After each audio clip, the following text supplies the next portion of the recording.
All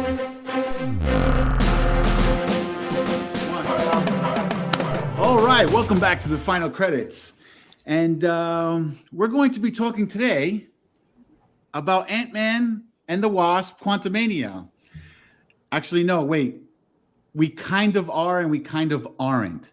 See, it's in the news because of Rotten Tomatoes. And the problem with it is that the tomato meter is at 48%, but the audience score is at 84%. So I think it's good for us to explain to people how Rotten Tomatoes works, so that way people aren't all like, but this is that and that is this. So the way it works today is ever since Godzilla versus King Kong, in order for you to write a review part of the tomato meter, you had to have credentials and show that you actually seen the movie. And the reason for that is because fans of Zack Snyder's Justice League, or rather Justice League, wanted to see the Snyder Cut, which is Zack Snyder's Justice League. They started to review bomb that movie. And the movie that I'm talking about is Godzilla versus King Kong. And because of that, Rotten Tomatoes says, well, not everybody can post the review. They have to show that they actually watched the movie. And because of that, things have slightly changed in that dynamic of the rating system. So because of this, people are like, so, what's the word? Divided. Like, for instance, Ant-Man and the Wasp is at 48% on their tomato meter, and the audience score is 84. Why is that? Well, the reason why is because there was only 318 reviews for the tomato meter by critics, not by Joe Schmoes like me, Grim, Johnny 64, and Joey Pancakes, okay? If we were to write a review, we'd be part of the audience score. We don't have the credentials to be part of this, tomato meter exclusivity. So Tomato Club. What does everybody else think? There's a lot of moving parts to it, I think. But I think it's just another example of something on the internet being, taken advantage of by, people, and just it being used to cause divides in anything that we do involving the internet. So, I mean, and I feel like we've been seeing this with every significant movie that's been coming out. There's a clear divide in opinion. You see, people on, social media, all the comments you see, one saying they love a movie, another one saying they hate it for this reason or that. And I think Rotten Tomatoes is just completely at the center of it because it's just become like the mecca of, all review scores. Yeah. So I think like its influence, like the growth that it's had over the years and the influence that it has now over the movie industry is really what's been causing, these constant moments of headbutting between critics and regular moviegoers and moviegoers versus other moviegoers. And I think Rotten Tomatoes has been trying to keep up. Like I said, it's just another thing on the internet where people just try to take advantage, and they've been trying to as you were saying, they were trying to add different things like credentials and proving that you're a legit critic and everything, which is a good thing. Which is a good thing, but people always find a way to take advantage of things the way that they want to do it. So I think that's a big a big factor into why things are the way they are. Part of the reason is a lot of movies that have been coming out too, particularly Marvel movies, have been divisive for their own reasons, which doesn't help. But like I said, at the center of it all is always Rotten Tomatoes, and it's the center for a reason. Well, John, get onto that for just a little bit, just for a hot second. Used to be when Rotten Tomatoes first came out, it wasn't all that well known, at least to my knowledge. And some people actually did find accurate reviews on there for at least past movies. I feel that at one point, though, the problem became that people became super reliant on this one website, and it determined whether a movie was fantastic or whether it was not. But I feel before Godzilla versus King Kong, Rotten Tomatoes most definitely lost their way and just letting anyone do anything, whatever they wanted to do. But now that we're actually getting like a little closer, I do want to say, at least in like, again, we're all about opinions here, obviously, but there are some on here that are travesties. Like, look, I actually have an example. One second, okay? So what we have here that I'm looking at, we have Indiana Jones and the Last Crusade. Before they started making all these other movies for Indiana Jones, this was the first officially my favorite third installment of a trilogy. This I thought wrapped up everything nicely in a perfect bow, and this is still to this day one of my favorite movies. This movie has an 88% tomato meter, that's the critics, and a 94% audience score. That's all the audiences who agree with it. Simple enough. I think it's a very fair score. Now let's jump over to something that came out fairly recently. Shang-Chi and the Legend of the Ten Rings. When I first saw this movie, I thought it was pretty good. It was all right. This got a 91% tomato score. The critics thought it was 98, and the audience gave this a 98%. I don't. What the hell? Okay, but wait. Listen. All right, Spade.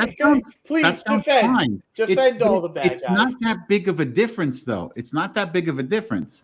Okay, that's a good difference. That means that both the people and the critics agree that this is a good movie. But to give you a different example, look at Man of Steel. Mm-hmm. It's got a 56% tomato meter and a 75% audience score. That's a big difference. That's a big gap.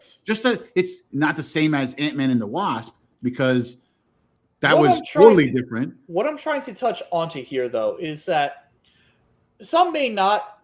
I do. I consider Indiana Jones to be one of those classic movies. I agree with you. Absolutely, yeah. Does it make the top 100 to see before you die? Maybe, maybe not. I'm not entirely sure. But I consider it one of the classic movies.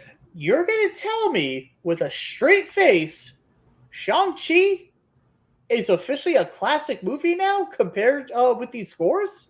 Yeah, but see, really? But why would you say it's a classic movie? I don't think it's a classic movie. I don't think it is either. That's what I'm trying to say. But according to these scores, yes, it is a classic movie because it's better than this one. Yeah, but no, hold on. You're not comparing the two, though. You're just looking at an average score of people writing a review. There's a difference to that, though. People need to realize you're looking at someone saying, there's 1,000 reviews here and they're giving it a 95, but for Indiana Jones, there's only 500 reviews and they're giving it a 91. You understand? So the math doesn't equal to both at the same time. Let me ask this question. When it comes to like a critic actually like putting in a review, is it just this they'll write their review and then they put their score out of 10, whatever it may be, or are there any standards or categories that they have to fill out that also add to that? So is there a separate thumbs score up, for thumbs down, writing?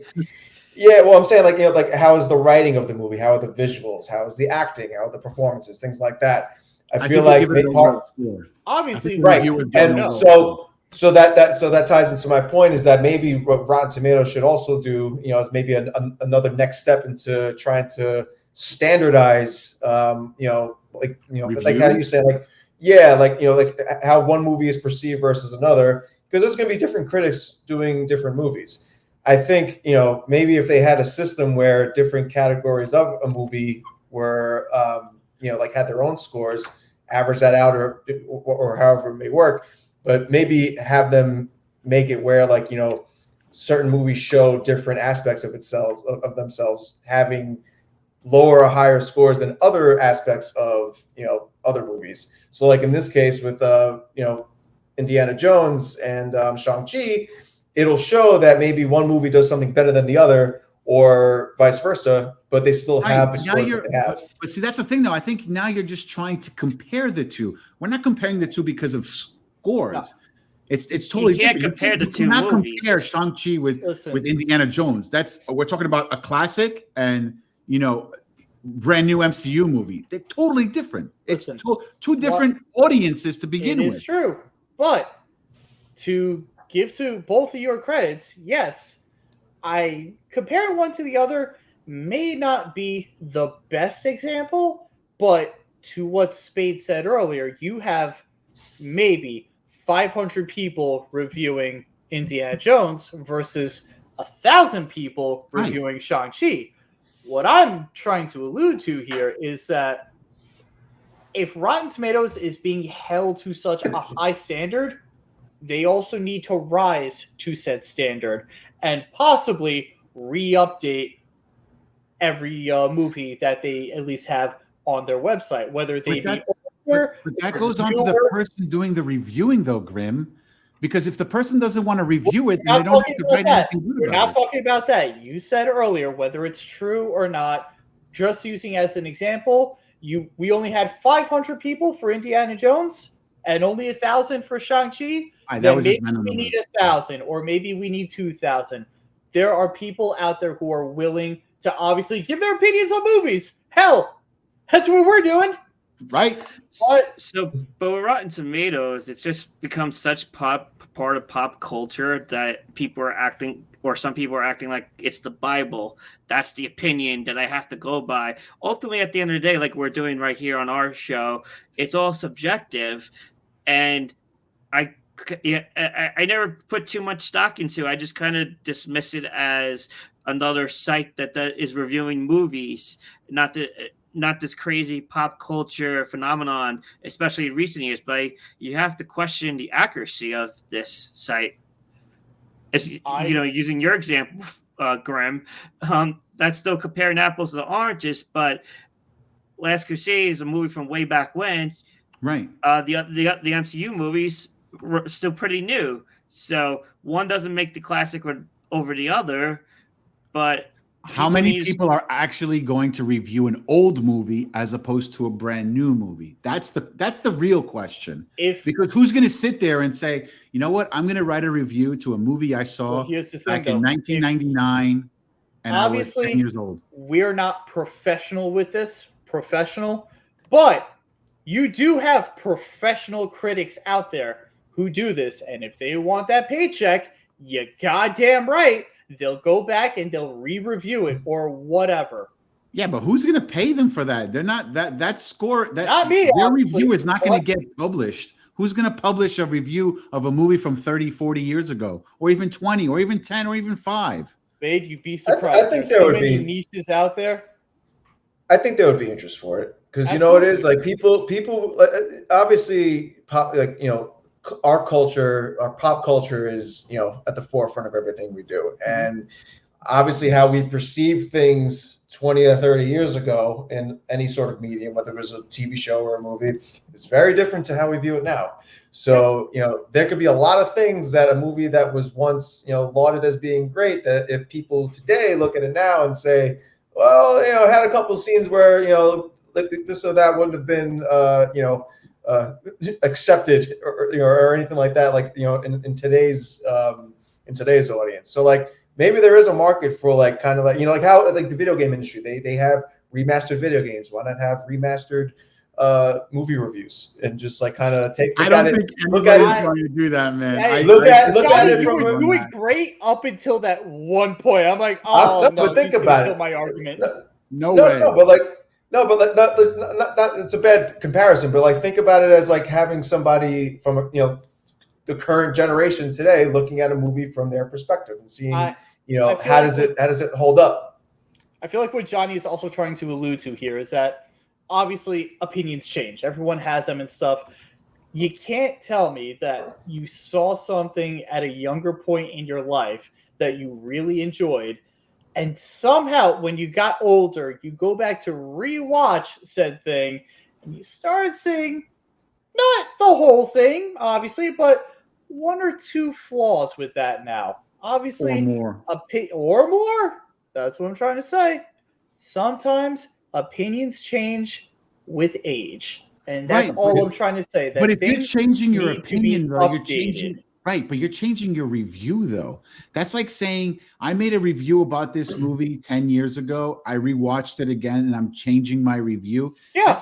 That should be a new review. It shouldn't be, let's take down the old one and put up a new one. Or if you've never reviewed it, then maybe review it. But I really don't think people today really care about somebody today reviewing a movie that came out X, Y, and C, as long as it was.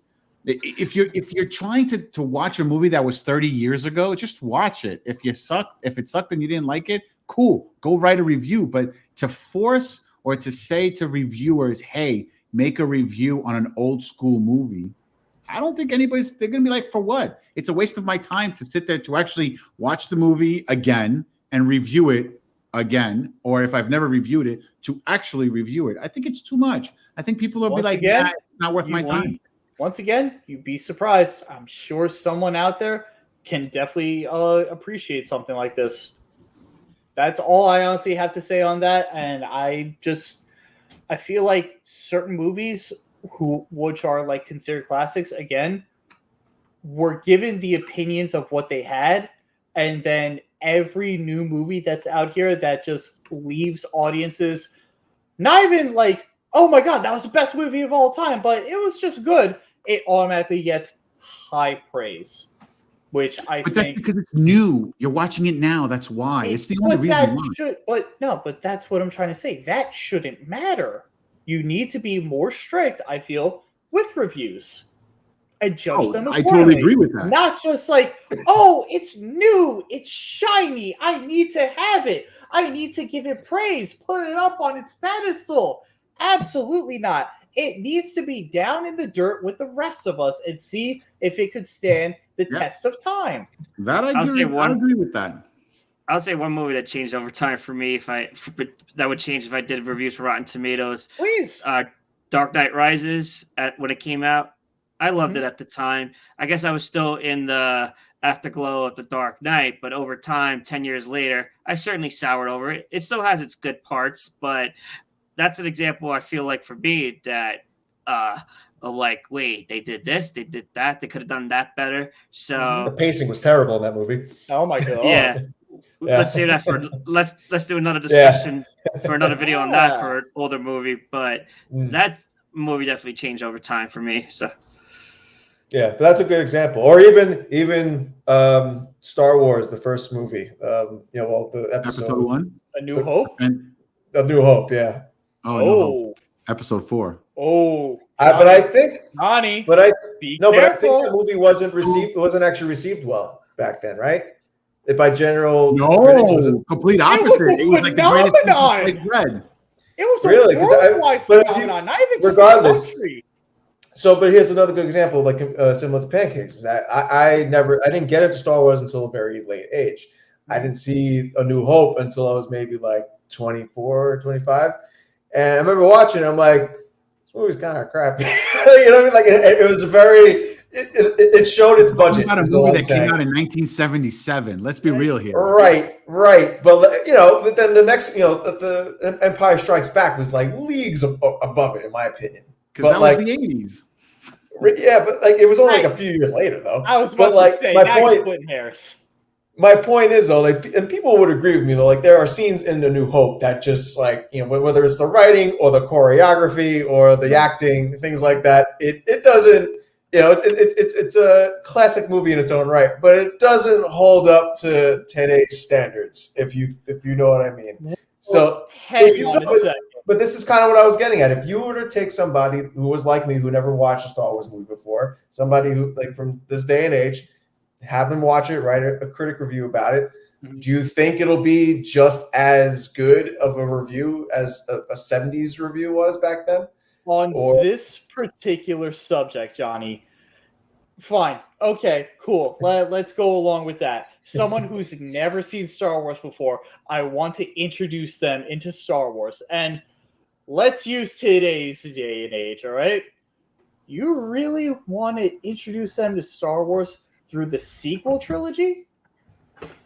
You got to do it in order it came out. Exactly. That's what I'm trying to say. True. You have to do it in chronological But regardless, I'm just saying, like as a movie, as a production, if any movie that comes out, like the reviews on Rotten Tomatoes, they're from critics that are seeing the movie for the first time. Mm-hmm. So even if you show somebody episodes 1 through 3 of the Star Wars, the 90s trilogy, yeah, they'll have their opinions about it. But then after that, you show them episode 4, New Hope, they're gonna look at that coming off of the 90s movies and thinking, this is kind of rough. You know what I mean? Like I feel like they would still have that opinion that they probably wouldn't have those rose tinted glasses on about. Listen, you know what I mean? I don't know if it's just different crowds that we roll with. Literally everyone. You're coming as a Star Wars fan. It's different. Even if we're talking about like the prequel trilogy is what I think you're trying to talk about. Comparing that to the originals, 9 times out of 10 people I've talked to have always preferred the originals compared to the prequels. And I can honestly say, comparing those two to the sequel trilogy, sequel trilogy, forget about it. I haven't heard anyone agree with the original topic. To bring it back to the original topic, there is no way people who were alive in 1977 who made the reviews for the original Star Wars are going to re-review it again. It's not going to happen. Yeah, true. Okay? That's my point. If you're going to re-review it. Right, but the people who first saw it now can review it themselves and go on Rotten Tomatoes and write their opinion on it. So it might change the score then, and it might not. Who knows? It might go higher, and it might go lower. We don't know. The point is that everyone, me, you, the audience, we should be reviewing. We should be writing our own opinions on whether we actually like the movie or not. Not just going to the website and looking at it and saying, they said this and they said that. Oh, it sucks automatically. Perfect example. I've seen Morbius. Johnny 64 has not seen Morbius. I think it was a crap movie. So does Johnny 64. But the reason why he thinks it's a crap movie is because why? Rotten Tomatoes says it was crappy. Every other reviewer says it's crappy. So Johnny's like, well, I'm not going to watch it. I know why Johnny thinks it's crappy. No, this is another video. That's all I can say. Anyway, those are our thoughts for today. Let us know down below what you guys think. And other than that, roll credits. Yeah. Stay right. Roll credits.